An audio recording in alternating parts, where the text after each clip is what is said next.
Welcome to the number one friendship podcast in the country. I'm Aaron Cairo. I'm Matt Ritter. And make sure to go to manoftheyearpodcast.com to grab our merch, read some of our recent press, and go to YouTube to watch all these clips for free on video. Matt, this isn't really a rant. This is kind of almost an old school rumination, which our real OG fans will get. For some reason, I have this fixation with the Old West where everybody's wearing a cowboy hat. Yeah. Okay. And, they walk in to the saloon and they take off the hat, or like a woman comes up to them and they take off the hat. So is everyone just walking around with horrible hat head in the Old West? Like, you can't wear a cowboy hat and have a styled head of hair.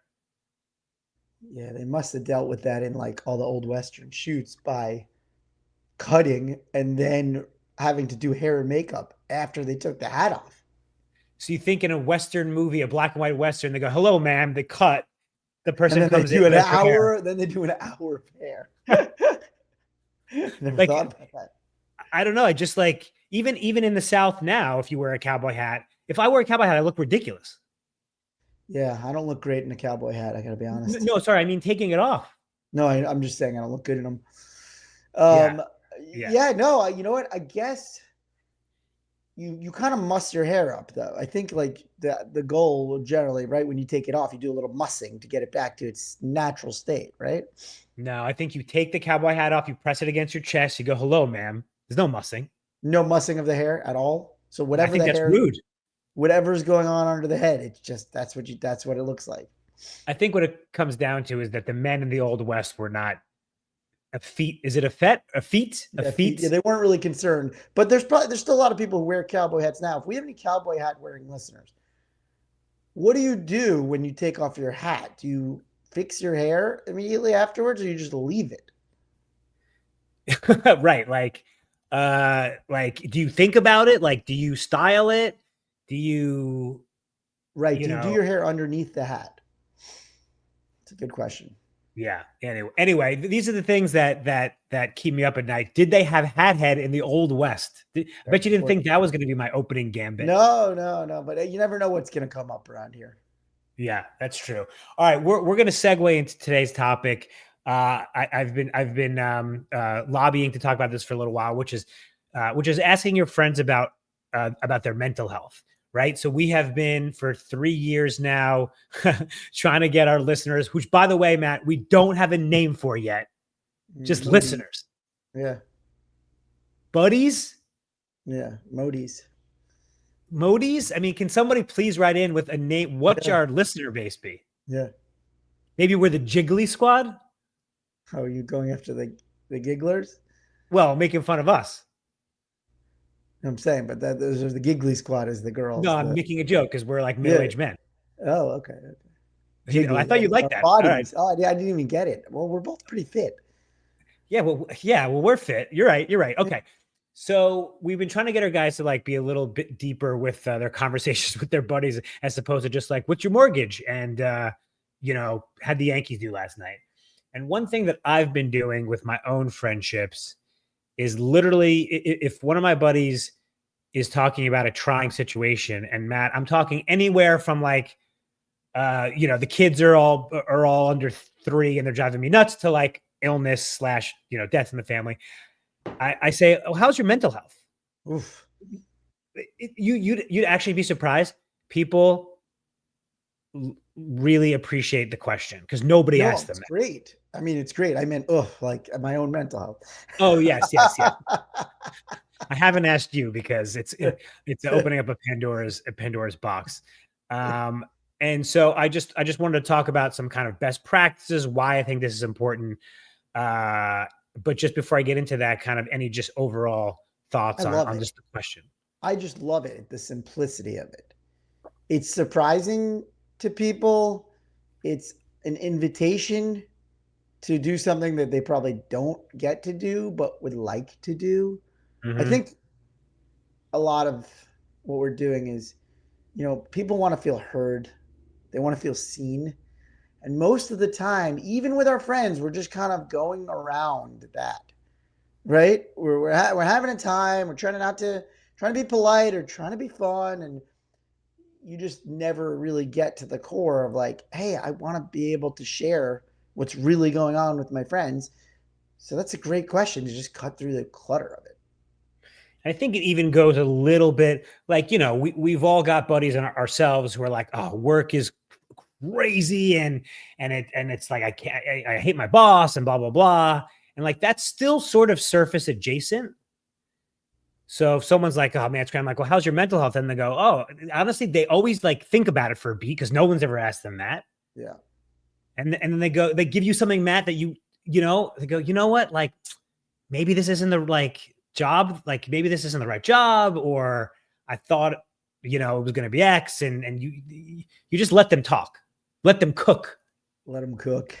Cooking with gas. Oh, they're heating up. I think it's great. Look, I think you have to be prepared. If you're asking, you have to really be prepared to have real conversations, which is great, But I think two things, like you need to have alignment, like you need to have the person you're talking to want to share, which I think for the most part, most people do want to share that. But then, if you're going to ask it, you got to really listen. So one tip I have, and I'm curious what you think about this, is like for the past 3 years, we've been talking about how men often interact side by side, sitting at the game, it's basically watching the game, sitting, watching TV. And like maybe that, as opposed to face to face, which is how women interact, but maybe side to side is a little bit of a better, like you don't want to like, how's your mental health to like someone's face necessarily. No, not eye to eye. No, side to side. I'm Right. struggling. I'm struggling. By the way, I know you and you're. I don't want to get into the Shane the barber of it all, but long story short, when I interact with my barber, it's through the mirror. Yeah, right. But that's still you looking at each other, isn't it? Somehow, it's fucking different. Is it? Because I look at my son in the car mirror, I feel like I'm looking at him. But that's not quite the same as talking to a buddy. I Yeah. mean, I'm not Well, I saying know like, you're wow, right. You're right because you have to keep your head still. Like you can't be like you want to. Your instinct is to look in somebody's eyes. yeah. Yeah. Anyway, I was just saying that'd be a funny thing if you don't feel comfortable talking to a buddy, hold a Go to mirror a up. mirror, get a mirror. Yeah, just talk to the Yeah. mirror. Yeah. But I think it's That's more all. about finding the right moment. Like, I'd say at a game, if you're watching a game, I don't know, Yeah. third to fourth inning. Yeah. By the way, that just a mirror thing reminded me of Stuart Smalley. Remember that SNL sketch? Oh yeah. He would Michael put Jordan. the mirror up to them. You're good enough. You're smart Yeah. enough. Gosh darn it, people like you. Um, Fourth inning, you think that's when when you drop the mental health bomb? can we come up with something like the fourth inning kvetch? Fourth inning catch. Like the fourth inning. Yeah, that should be like honestly. There's something funny about like imagine watching the game on TV with your buddy and like a commercial comes on and it's our fourth inning mental health check-in. Dude. Well, it's a fourth inning wellness break. Dude, I don't hate it. I don't hate it either. Like you're pretty sauced up by then, but you're not too sauced. It's the fourth inning. Turn to your buddy next to you and ask him, how's your mental health? Dude, I actually think this may be brilliant. I like it. I do like it. Fourth inning wellness break. I actually think that this could like be something. Like we need to mark that this week came like think about if we rolled this out to stadiums. Should we go to Dodger Stadium and be like, we have an idea for you? It'll be sponsored by frickin' Kaiser. Oh, yeah. Kaiser. Yeah. Fourth inning mental health check. That's good. That's Dude. good. Dude. Genius. Yeah. I love that. By the way, it's LA, so everyone leaves by the sixth inning anyway, so you have to get it in there. Yeah, they get there in the third inning. They leave by the sixth. Right.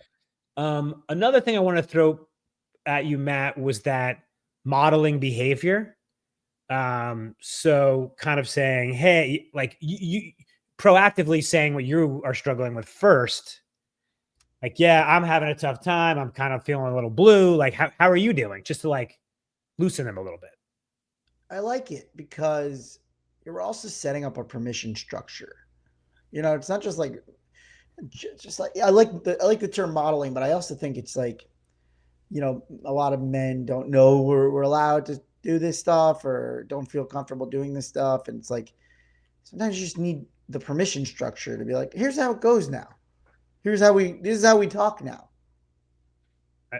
I like that. I like that. And you know what I think? Yes, and I like how you often say like, just start doing it without announcing it. Yeah, right. It's not that big of a deal either. You know what I mean? Like the good thing about it is like it's not that big. Like you said, you started doing it. I didn't know you were doing that, and like you're getting good feedback from people. They like it. They want to have a real talk. Like I think there's probably a segment of our listeners and a segment of guys that are like, I don't want to do that. I'm watching the game. That's fine.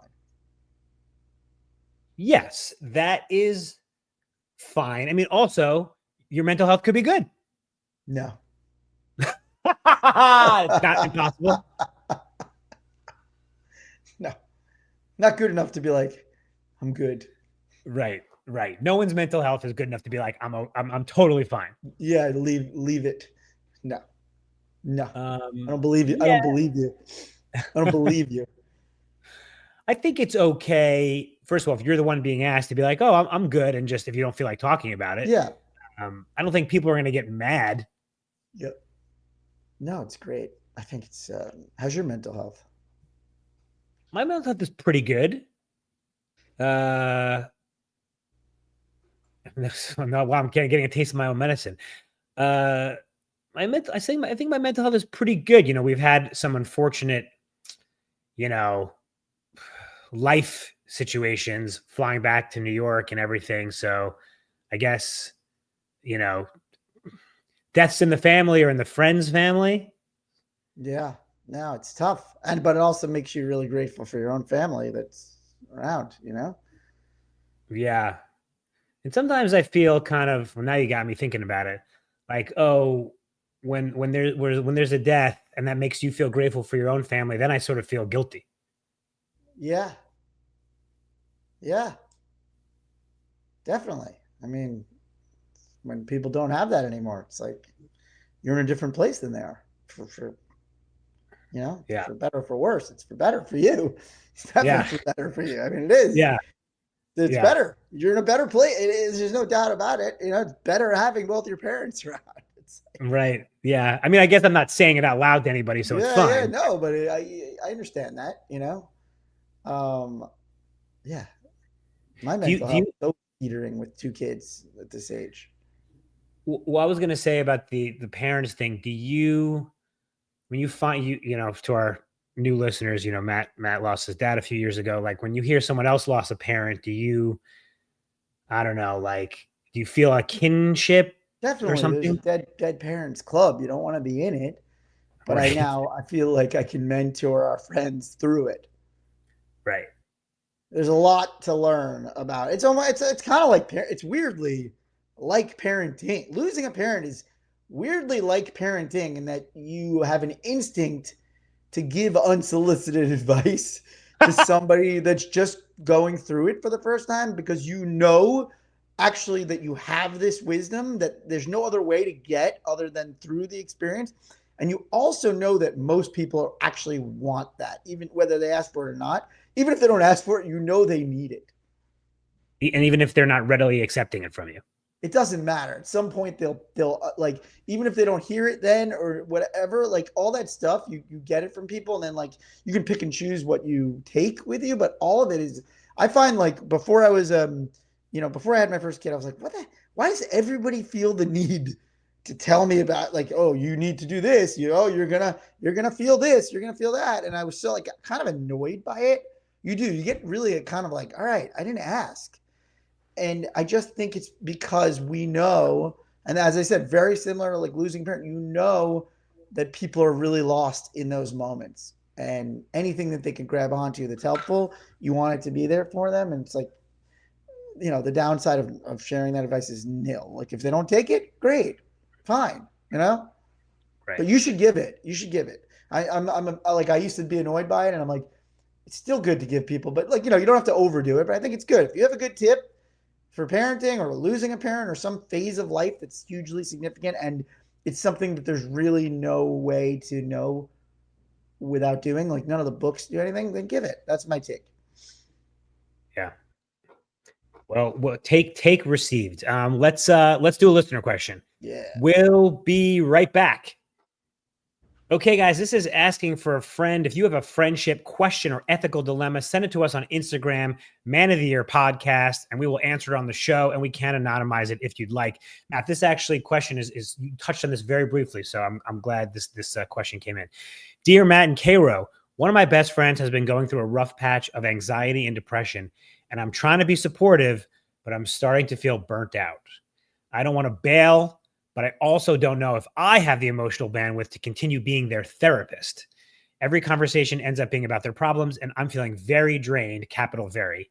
Is it okay to set boundaries in this situation without feeling like a bad person? That's a really good question. Because you did say you can ask, how's your mental health? And you have to be prepared for the answer. Look, none of it is all on you. Look, you're being a good, first of all, you're being a good friend. It's great. Like everybody has to protect their own energy first and foremost. Like that's my first take is like, you don't owe anyone your energy. Right. But I think being a good friend is like, there are times that require it. Right. I mean, like some people, when their parent dies, like they're just naturally going to need more from you than you give to them. I think it's like, okay, is this your relationship? Is this the dynamic of your relationship, or is this what's happening? Because I think those are two different things, don't you think? Yeah. And I think also let's just distinguish between if your friend is in literal crisis, Right. or, there's a self-harm situation or something, really awful, that's probably one distinct episode. My interpretation of this is more run of the mill, not run of the mill. I don't want to deprecate, but more of like person's going through a rough patch.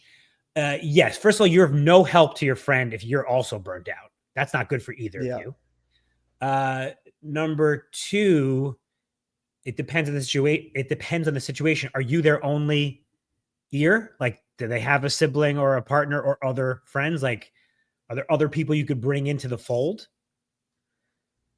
And then Matt, I think we've talked about this like back in the day. It's like sometimes you've done all you can do for a person. Like they need to change. They need to get out of it themselves at some point, right? 100%. You didn't sign up to be a therapist or like a grief hotline.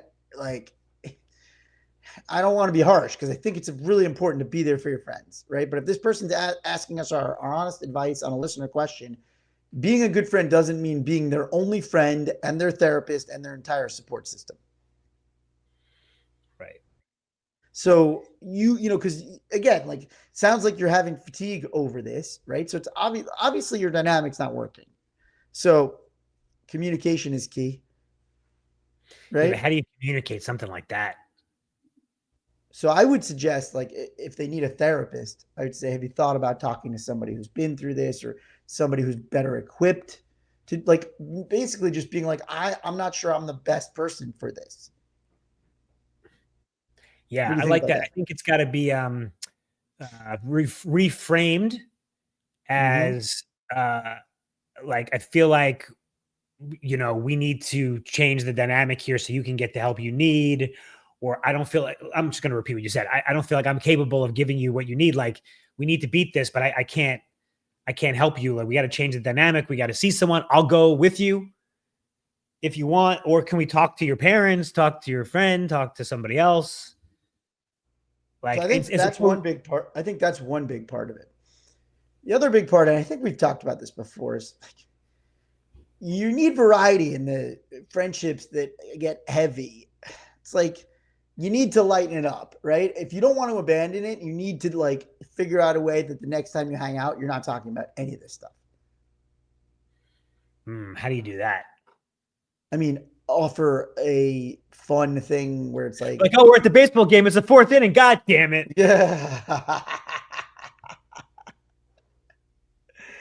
offer an event that is lighter and fun, and there's an activity, and preface it with, hey, why don't we just love to just go out and let's keep it a little lighter this time. I feel like we've been really heavy the last few times we've hung out. They should get that hint. I feel like you don't have to hammer it that hard sometimes with people if they have some self-awareness. Sometimes they don't realize how they're. We've talked about this a few times. Sometimes you just have sad sacks, and that's just perpetually how they are. And you have to decide how much energy you want to devote to that person. If it's draining you. But I think this is a little different than your typical sad sack. This is a normal sack who's going through a tough time. Exactly. But you're a tough time, has to have a somewhat finite duration then, right? Yeah. Yeah. I mean, it has to have a finite duration for you, the friend who's helping. The other person. That's right. That's right. And I think it's great. If you can be there for your friend as long, we could say, hey, you should always be there for your friends. But again, it sounds like you're having this compassion fatigue. You don't have to be the only person for them too. Maybe you can rope in another friend too. Hey, have you talked to Jim? He's really going through some stuff. He could use some other. I actually had somebody say that to me about a friend. I didn't know they were going through some stuff, and I immediately reached out. I was like, oh, first of all, it's good to let other friends know, but second of all, it should be shared by all the friends if there's more than one friend. Why should one? There could be an issue of discretion. Yeah. It's funny. Oh God. During I think it was during the fires, like someone I know, I was on a group text because I don't know if their house burned down, but they were affected and they were really really struggling. But I was like, not even a tertiary friend.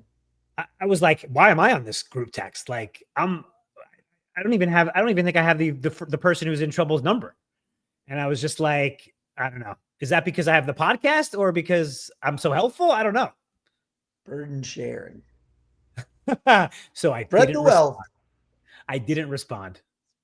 No, I think it's good. I actually I think this is the big tip of you need to let other people in on this if it's all on you. Because look, I want people to have a village when they're going through stuff, not one person that it then becomes, because that's the problem, right? It's like if you do have a village, if you have a healthy social life and social fitness and you've got a good circle, then you don't have to dump everything on somebody's shoulders because that's a lot for them. And it's like I appreciate and I feel for anybody who's going through a hard time.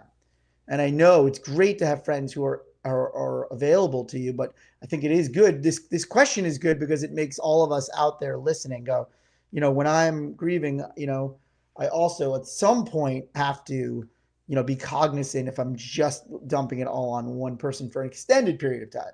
I think for the first, couple of months, tough luck. That person's grieving, be there for them. Right. You know what I like to say, practice radical self-awareness. Like, are you, are you making this person miss work because they're helping you with your situation? Spread the wealth. It's really hard because that first couple months you cannot be self-aware. That's what I'm saying. Like on the flip side, I understand that first few months, tough luck. Suck it up for your friend. Be a good friend. I maybe we should come up with some sort of time rubric.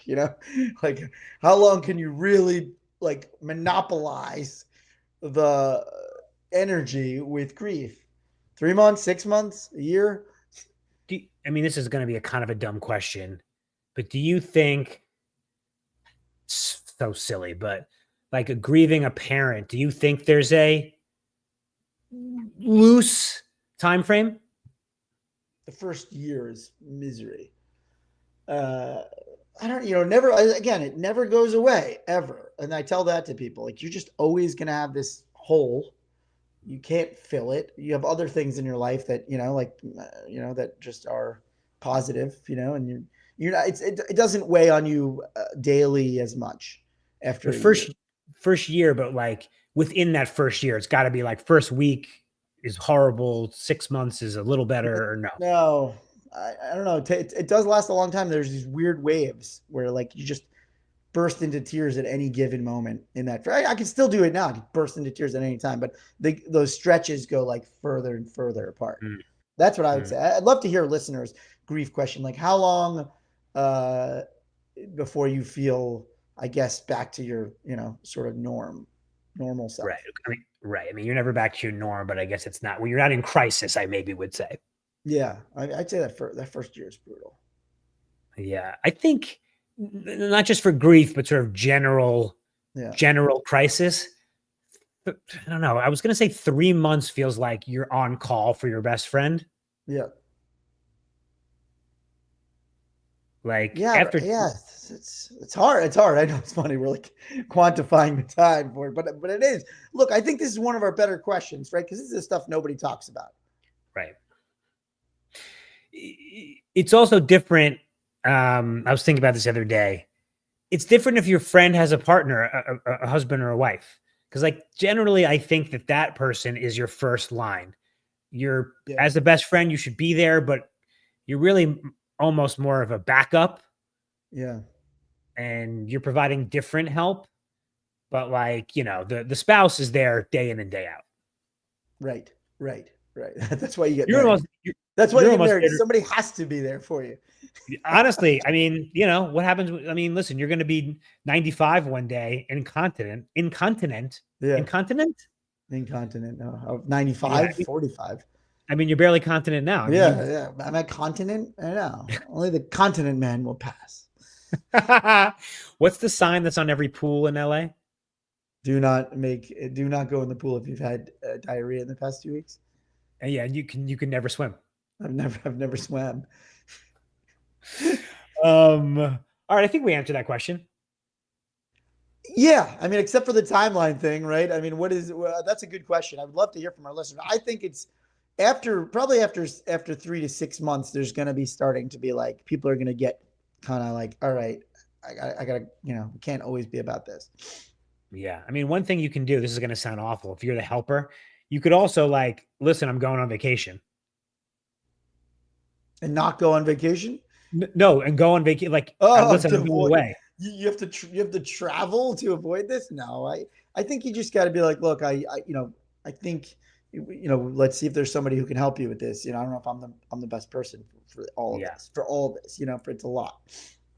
But the key is be there for your friend as long as you be there for your friend. Exactly right. Our main takeaway is be there for your friend as much as you can, but you have your own mental health to worry about as well. Yeah. All right, guys, that was asking for a friend. If you have a friendship question, send it to us on Instagram and we will answer it on the show. Okay. So Matt, we've talked about asking your friends about their mental health. We've talked about the 4th inning mental health wellness break, 4th inning kvetch. Any other mental health things we want to cover? No, that was great. But I think also too, that was great I think it's great that you're introducing this, but I think it's also great to be like, maybe at the end, if like, if somebody does that for you, like, thank you, that was, yes. Gratitude. Very good point, Matt.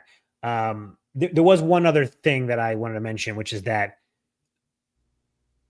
if someone's having physical health problems, that's often when I ask about the mental health problems. So we have a buddy who, has recurring illness, and he's going through something. I'll tell you about it offline. And that was actually where I said, "Oh, how's your mental health?" And that opened up this whole floodgates in a good way of like, "Oh, I've actually been feeling really down. I feel upset about it." Like no one had asked him about that. Mm-hmm. Like you hurt your leg. That wasn't like, if you had broken your leg and you really couldn't move for 6 months, I would be like, "How's your mental health?" Yeah. But I asked my buddy Dan when he broke his arm about that, because it does weigh on you when you have a cast and you can't function. He has kids and it's like, you can't carry them. It's tough. Is he okay? Yeah, he's okay. But it's good to ask about that. You're right. I think it is good to ask about that. Physical health begets mental health. And yes, showing gratitude when the thing is all over. I really appreciate it. Even just a text, like you don't have to send a Hallmark card. Thank you for being there when my, mom passed away, but it goes a long way. And then obviously pay it forward. Yeah. All right, guys, let us know if you've ever asked your friend about his mental health. And thank you for listening. Always remember, be good to yourself, be good to your friends. Love you, buddy. Love you, buddy.